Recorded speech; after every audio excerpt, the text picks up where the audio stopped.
السلام علیکم ورحمۃ اللہ وبرکاتہ۔ سنڈے کمنٹ باکس کے ایک نئے ایپیسوڈ کے ساتھ میں آپ لوگوں کا بھائی اے ایم قاسمی آپ لوگوں کی خدمت میں حاضر ہوں۔ مجھے امید ہے کہ آپ لوگ خیر و عافیت سے ہوں گے اور اللہ تعالیٰ سے میں دعا کرتا ہوں کہ اللہ تعالیٰ آپ سب کو اور مجھ کو اپنے حفظ و امان میں رکھے۔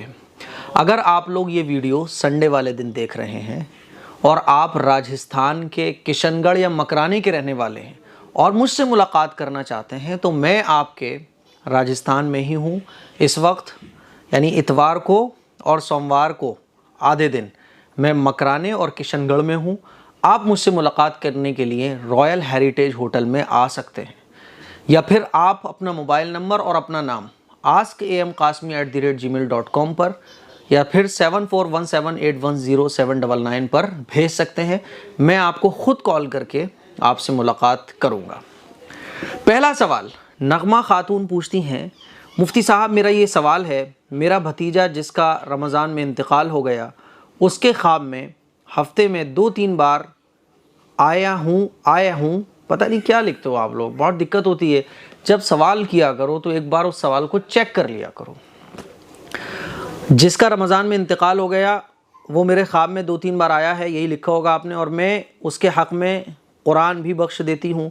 پھر بھی مجھے خواب آتے ہیں، کبھی خواب میں میرا بھتیجا ہنستا ہے، کبھی روتا ہے، کبھی یہ دیکھتی ہوں کہ اس کا پھر سے انتقال ہو گیا ہے۔ میرے بھتیجے کی عمر 7 سال تھی، اس کا کیا مطلب ہے، پلیز بتائیں۔ دیکھیں، یہ جو خواب آپ کو نظر آ رہا ہے یہ آپ اس سے محبت رکھتی تھیں زیادہ دوسرے لوگوں کے مقابلے، اس لیے آپ کو یہ خواب غالباً نظر آ رہا ہے، ٹھیک ہے؟ اور اس طرح کے اگر خواب کسی کے مرنے پر ہمیں نظر آتے ہیں اور وہ نابالغ بچے ہیں، جیسے بچہ ہے یہ 7 سال کا، تو اس میں پریشان ہونے کی ضرورت نہیں ہے۔ اس کی 2 وجہ ہوتی ہیں۔ ایک تو یہ وجہ ہوتی ہے کہ ہم اس سے زیادہ محبت رکھتے تھے اس لیے یہ خواب نظر آ رہا ہے۔ دوسری یہ وجہ ہوتی ہے کہ ہم محبت تو زیادہ نہیں رکھتے تھے، نارمل محبت رکھتے تھے، لیکن ایک خواب نظر آیا، ہم نے اس کو سوچنا شروع کر دیا، اس سے ہم تھوڑا سا گھبرا گئے، ہم اس کو مائنڈ پہ لیے بیٹھے ہیں کہ یار وہ کیوں دکھا تھا، ارے ایسا کیوں دکھا، اس کا کیا مطلب ہو سکتا ہے، اور وہی سوچتے سوچتے سو گئے، تو وہ خواب دوبارہ دوسری طرح سے پھر ریپیٹ ہوگا۔ اسی لیے زیادہ سوچنے کی ضرورت نہیں ہے اور ٹینشن لینے کی بھی ضرورت نہیں ہے، اور کسی اور کو بتانے کی بھی ضرورت نہیں ہے، کیونکہ آپ اگر کسی اور کو بتاؤ گی نا، کیونکہ آج کل بڑے خطرناک لوگ بیٹھے ہیں، آپ بتاؤ گی تو فوراً وہ کہہ دیں گے کہ ہاں آپ کے اوپر کچھ ہے، اب آ چکا ہے، اس کی آتما آ چکی ہے، اس کی روح آپ کے اوپر آ چکی ہے۔ پھر آپ کہو گی اچھا کیسے اتارا ہوگا، تو پھر اتارے چلائے جائیں گے، آپ کا علاج شروع کر دیا جائے گا، پھر ہر ہفتے آپ ایک 500 کا اور 2000 کا نوٹ لے کے جاؤ گی وہاں۔ اسی لیے کسی اور کو بھی بتانے کی ضرورت نہیں ہے، ٹھیک؟ ٹرو لائن نازش فیروز آباد سے، مفتی صاحب میرا سوال ہے کہ فضائل اعمال کی کتاب میں ایک نماز ہے جو پروفٹ صلی اللہ علیہ وسلم نے بتائی ہے، جو کہ جمعے کی رات کو نماز پڑھتا ہے اس کی دعا قبول ہو جائے۔ مجھے نہیں معلوم، آپ جو پیج نمبر ہے وہ مجھے بتائیں، فضائل اعمال کی کون سی جلد میں ہے نا؟ تو آپ یہ ساری چیزیں مجھے کمنٹ باکس میں کمنٹ کریں یا میل کریں یا واٹس اپ نمبر پر واٹس اپ کریں، تو اور میں چیک کروں گا، پھر اس کے بعد ہی آپ کو کچھ بتا پاؤں گا، ٹھیک ہے؟ چلیے، محمد اظہر ہے، کون ہے نام ان کا، AZH بس دکھ رہا ہے۔ مفتی صاحب میرا آپ سے یہ سوال ہے کہ میرا ایک ہندو دوست ہے، وہ بولتا ہے سارے لوگ ہندو ہی پیدا ہوتے ہیں، اگر مسلم ہوتے تو پیدا ختنے کے ساتھ ہوتے، نہ کہ پیدا ہونے کے بعد ختنے کرتے، اس کا جواب کیا دینا چاہیے؟ ان سے آپ بس اتنا سا کہہ دو سمپل طریقے سے کہ دیکھو آپ میرے دوست ہو، آپ ایک بار اسلام کو پڑھ لو، ایک بار آپ پروفٹ محمد صلی اللہ علیہ وسلم کی لائف کو پڑھ لو، سمجھ رہے ہو؟ دیکھو ایسے تو ہمارے ناخن بھی چھوٹے سے ہوتے ہیں، پھر چھوٹے سے ناخن بڑے ہو جاتے ہیں، ہم اس کو کٹ کرتے ہیں کہ نہیں کرتے؟ بال ہمارے بڑے ہو جاتے ہیں، ہم اس کو کٹ کرتے نہیں کرتے، ہے نا؟ اور بھی بہت ساری ہماری باڈی میں ایسی چیزیں ہوتی ہیں جو بڑھتی ہیں، ہم اس کو کٹ کرتے ہیں۔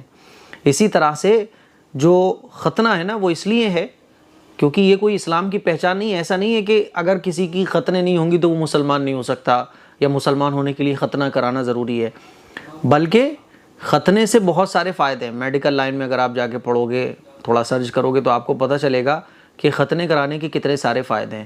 اب تو بہت سارے ایجوکیٹڈ لوگ بھی ختنے کرانے لگے ہیں، کیونکہ اس سے کیا ہوتا ہے کہ وہ ناپاکی اور نجاست اور جو بیماریوں کا بھنڈار اس ایکسٹرا اسکن میں جو ختنے کی کاٹی جاتی ہے وہاں جمع ہو جاتی ہے، اس سے بڑے بیماریاں اور بہت ساری پرابلمس کا اندیشہ ہوتا ہے، تو اس کے کاٹنے میں بہت سارے فائدے ہیں۔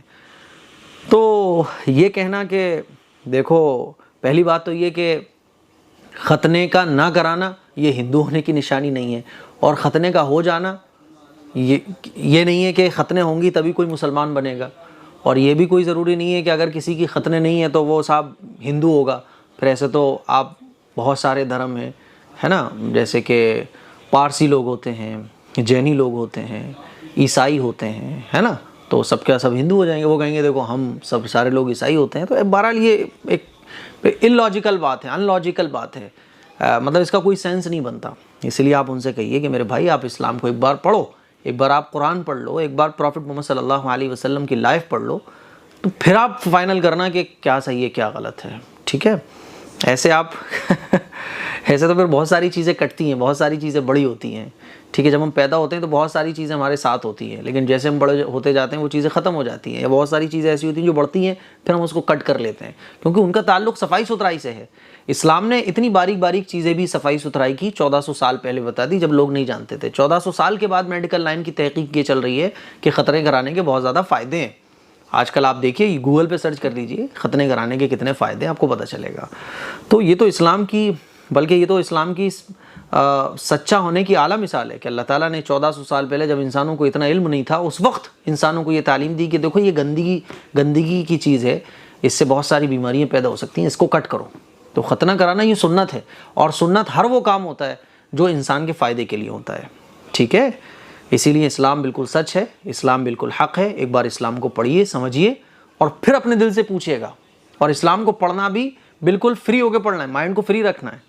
کسی ایک سائٹ اپنا مائنڈ آپ رکھ لو پھر اسلام کو پڑھو تو سمجھ نہیں آئے گا، ٹھیک؟ محمد رحمت مفتی صاحب، میں کٹیہار ضلع سے ہوں۔ مفتی صاحب بھائی خیریت سے ہیں؟ امید ہے سب خیریت سے ہوں گے، اللہ آپ کو ایسے ہی خوش رکھے۔ بھائی جان میرا سوال ہے کہ میں فجر کی نماز پڑھنے کے بعد قرآن کی تلاوت کرتی ہوں، اس کے بعد پھر سو جاتی ہوں، تو بھائی جان میرے نماز قبول ہو جائے گی، پر گناہ تو نہیں ہوگا؟ فجر کی نماز پڑھنے کے بعد آپ تلاوت کرتی ہو پھر سو جاتی ہو، جائز ہے سونا، نو پرابلم، منع نہیں ہے۔ نماز چھوڑ کر کوئی سوتا رہتا ہے یہ منع ہے، یہ درستی نہیں ہے۔ نماز آپ نے پڑھ لی، آپ سو گئے، بالکل بہت اچھی بات ہے، نماز نہیں چھوڑی آپ نے۔ یہی تو اللہ تعالیٰ کہتا ہے کہ نماز مت چھوڑو، بس آپ نماز مت چھوڑو، باقی شوق اپنے پورے کرو۔ آپ سونے کا من کر رہا ہے، موبائل یوز کرنے کا من کر رہا ہے، غلط چیزوں سے بچو بس۔ تو سونا منع نہیں ہے اسلام میں، نماز چھوٹ جائے وہ سونا منع ہے، ٹھیک؟ سید عارف بھائی جان میرا نام شاہین ہے، میں راجستھان سے ہوں، میرے 2 بچے ہیں، ان کا نام عریشہ اور ریحان ہے۔ آپ پلیز ان کے نام کا مطلب بتا دیجئے۔ دونوں بچے بہت شوق سے آپ کی ویڈیو دیکھتے ہیں اور ان کو آپ کی باتیں بہت ہی اچھی سمجھ میں آ جاتی ہیں، ماشاءاللہ۔ ماشاءاللہ آپ بہت اچھی ویڈیو بناتے ہیں اور ہمیں بہت کچھ سیکھنے کو ملتا ہے، دل سے آپ کو شکریہ، اللہ آپ کو خوب ترقی دے، جزاکم اللہ احسن الجزا۔ دونوں بچوں کو میری طرف سے پیار کیجئے گا اور دونوں بچوں کو 50-50 روپے میری طرف سے ایز اے گفٹ دیجئے گا، ٹھیک ہے بھائی؟ عریشہ اور ریحان، اتنی محبت کے لیے آپ لوگوں کا بہت بہت شکریہ، ڈھیر ساری میری دعائیں اللہ تعالیٰ سے آپ کے لیے۔ اللہ تعالیٰ آپ لوگوں کو خوب بڑا آدمی بنائے، خوب علم سے نوازے، دنیا اور آخرت کی تمام بھلائیاں آپ کو عطا فرمائے۔ عریشہ کا معنی ہے چھاؤں، یعنی سائے دار چیز کو کہتے ہیں جس سے لوگوں کو راحت پہنچے، جس سے لوگوں کو سایہ پہنچے، اس کو عریشہ کہا جاتا ہے۔ ریحان کہا جاتا ہے خوشبو کو۔ دونوں نام بڑے پیارے ہیں، بہت اچھے نام ہیں۔ النور وفرا فاطمہ خان جی، میں بھی آپ کی بھائی جان اولڈ از گولڈ فین ہوں، بہت ہی دن سے ویڈیو سیکھتی ہوں۔ اولڈ از گولڈ ہیں آپ؟ ماشاءاللہ ماشاءاللہ، بہت اچھی بات ہے۔ اولڈ از گولڈ کا ایک سمانت کرنے والا ایوارڈ بنوایا جا رہا ہے، وہ انشاءاللہ جتنے بھی اولڈ از گولڈ فین ہوں گے ان کو دیا جائے گا، ٹھیک ہے؟ ریاض احمد مفتی صاحب کتنی بار سوال کر چکی ہوں، کبھی تو میرا سوال لے لیں پلیز۔ ثنا احمد نام کیسا ہے؟ میری بیٹی کا نام ہے، پلیز بتائیں۔ نام بہت اچھا ہے، ثنا کے معنی آتے ہیں تعریف کرنا، اللہ کی تعریف کرنا۔ ثنا احمد بہت اچھا نام ہے، نو پرابلم۔ صغیر خان بھائی جان، کیا لڑکیاں ناخن بڑا رکھ سکتی ہیں؟ بڑے ناخن رکھنا کیا کرو گے، میل کچیل بھرے گا اس میں، بڑے ناخن کرنا یہ کوئی اچھی چیز تھوڑی ہے۔ جتنے پڑھے لکھے لوگوں کو آپ دیکھو گے ان کے بڑے ناخن نہیں ہوں گے، ناچنے گانے والے، ڈانس کرنے والے، ہے نا، جتنے بھی کباڑی قسم کے لوگ ہوتے ہیں ان کے ناخن آپ بڑا دیکھو گے۔ سنجیدہ قسم کے لوگ، اچھے قسم کے لوگ، پڑھے لکھے لوگ، دین کو فالو کرنے والے لوگوں کو آپ دیکھو گے ان کے بڑے ناخن نہیں ہوں گے۔ تو بڑے ناخن کیا مطلب، اگر کوئی فیشن ٹیڑھا میڑھا چل رہا ہے تو آپ اس کو فالو کرنے لگ جاؤ گے۔ فیشن کے مطابق ہمیں نہیں چلنا، بلکہ فیشن کو ہمیں اپنے مطابق چلانا چاہیے۔ لوگ کہتے ہیں نا زمانہ بڑا خراب ہو رہا ہے، زمانہ بڑا خراب ہو رہا ہے، ہم کہتے ہیں کہ بھائی ہمیں زمانے کے حساب سے نہیں چلنا، بلکہ زمانہ ہم سے ہے، ہمیں زمانے کو اپنے حساب سے چلانا ہے. اگر زمانہ ٹیڑھا میڑھا چل رہا ہے تو زمانے کو ہم سیدھا کر کے چلانے کی کوشش کریں, نہ کہ ہم ٹیڑھے میڑھے ہو جائیں. ٹھیک ہے, ناخن کاٹو, ناخن کاٹنا سنت ہے. رسول اللہ صلی اللہ علیہ وسلم ناخن کاٹا کرتے تھے, اسی لیے ہمیں سنت کو فالو کرنا چاہیے. یہ چیزیں ایسی تیسی میں جائیں, ہمیں کیا کرنا ہے, ہمیں سنت کو فالو کرنا ہے. محمد گلشیر, مفتی صاحب آپ خیریت سے ہوں گے, اللہ آپ کو عافیت عطا فرمائے, آمین. میرا ایک سوال ہے کہ میں حافظ ہوں اور نماز پڑھتا ہوں اور شریعت پہ عمل کرنے کی کوشش کرتا ہوں, لیکن قرآن شریف کی دور نہیں ہونے کی وجہ سے یاد نہیں ہے قرآن, اور میں مدرسہ چھوڑ دیتا ہوں, تو کیا مجھے قرآن یاد نہیں ہونے کی وجہ سے آخرت میں پکڑ ہوگا؟ کیا مفتی صاحب اس پر وضاحت فرمائیں, اللہ دونوں جہاں میں کامیابی عطا فرمائے, آمین ثم آمین. جزاکم اللہ واحسن الجزاء. ٹھیک ہے, دیکھیں بھائی, قرآن شریف یاد کر کے بھول جانا, کوئی حافظ قرآن ہے وہ قرآن شریف یاد کر کے بھول گیا, یہ بہت بڑا گناہ ہے, بہت بڑا گناہ ہے, گناہ کبیرہ ہے. اللہ نے اتنی بڑی نعمت سے آپ کو نوازا ہے نا, اتنی بڑی نعمت سے نوازا, دنیا میں اندازہ نہیں ہے آپ کو, لیکن آخرت میں آپ کو اندازہ ہوگا جب حافظ قرآن کو بڑا اونچا مقام دیا جائے گا. رسول اللہ صلی اللہ علیہ وسلم کا ارشاد ہے نا کہ قرآن شریف کو پڑھنے والے, حافظ قرآن سے, قرآن شریف کو پڑھنے والے سے کہا جائے گا کہ قرآن شریف پڑھتا جا اور جنت کے درجے چڑھتا جا. جو تو تیری آخری آیت ہوگی وہی تیرا آخری مقام ہوگا, وہی تیرا آخری مرتبہ ہوگا. وہ قرآن شریف پڑھتا جائے گا اور جنت کے درجے چڑھتا جائے گا. آپ سوچئے کہ قرآن شریف میں کتنی آیتیں ہیں, کتنے لفظ ہیں قرآن شریف میں, ہے نا, کتنی چیزیں بیان کی گئی ہیں, کتنے اونچے مقام اس کو ملیں گے. آپ سوچئے, قرآن شریف یاد نہیں ہے تو آپ قرآن شریف یاد کیجئے. اور قرآن شریف یاد کرنے کے لیے مدرسے جانا ضروری نہیں ہے, بلکہ آپ اپنے دوست کو پکڑ لیں, کسی بھی دوسرے حافظ کو پکڑ لیں اور روزانہ پاؤ پارا, آدھا پارا آپ ان کو یاد کر کے سنائیے. قرآن شریف تو آپ خود بھی یاد کر سکتے ہو, اسی لیے قرآن شریف بھول گئے, یاد کر لو میرے بھائی. ایسا نہ ہو کہ موت آ جائے اور قرآن شریف آپ بھولے ہوئے ہو, یہ تو بڑے عذاب کی اور گناہ کی بات ہے, بڑے افسوس کی بات ہے. سونو بھجیرا, مفتی صاحب خواب میں کسی کو حج کی مبارکباد دینا کس طرح کا سائن ہے؟ خواب میں کسی کو حج کی مبارکباد دینا یہ اچھا سائن ہے, اچھی نشانی ہے, اچھی تعبیر ہے اس کی.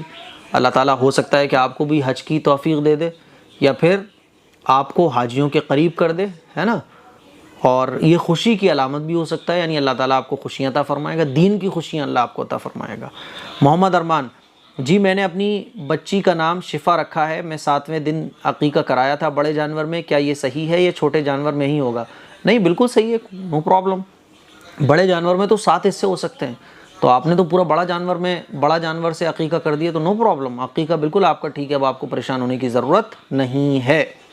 بس اتنے ہی سوالات بہت ہیں, کیونکہ مجھے نکلنا ہے راجستھان کے لیے, اور جب میں سنڈے ایپیسوڈ ریکارڈ کر رہا ہوں تب ٹائم ہو رہا ہے 11:30 کا, اور 12:30 بجے ہمیں یہاں سے روانہ ہونا ہے.